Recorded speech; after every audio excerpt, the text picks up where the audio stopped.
Hi guys, it's Nunu, your friendly teacher guide in English 102. I wanted to remind you about something important that's coming up this week. I will click here to access modules, which contains all of our weekly lesson plans. I can click here or here in the left menu. I'll choose this handy link I created, and I'll click here. And we have an important assignment coming up regarding Tennessee Williams' 1947 play, A Streetcar Named Desire. You're doing the creative response video. I wanted to remind you that this assignment needs to be posted by October 5th, and two peers' work needs to be evaluated by October 12th. You do need to post by October 5th. And this is a video recording of your interpretation of one of the characters in Williams' play. So read the directions very, very carefully.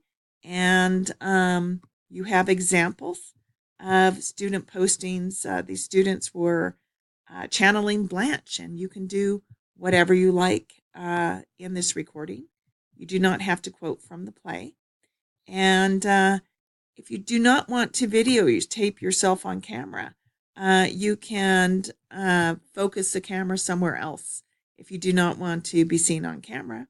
But if you do, you might be able to do a really wonderful recording, and it's a chance to be creative in a literature class that you're actually doing some acting. I thought that would be fun. So if you have any questions for me, remember that I am here in inbox. This envelope with this paper in it. You can message me at any time. You just click on this icon here to message me. You would select our course, which is English 102.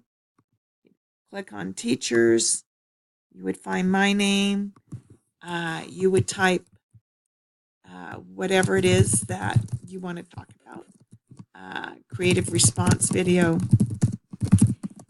Anything you need to discuss, send a message to me, and click on send. I'll see it here with a little number by here indicating that you have a message for me. And when I respond, you'll see the same thing right here. You'll see a number, and you'll know to click on this and that I'm responding to you. So I just wanted to say, don't worry about the assignment that's coming up. It's going to be fun, and I am here with you in messages if you need my help. And I also keep my office hours, which are in the general classroom building, 210D, from 9:30 to 10:50 a.m. on Monday and Wednesday. So have a great weekend. Anything you need, let me know. I'm here for you. All right.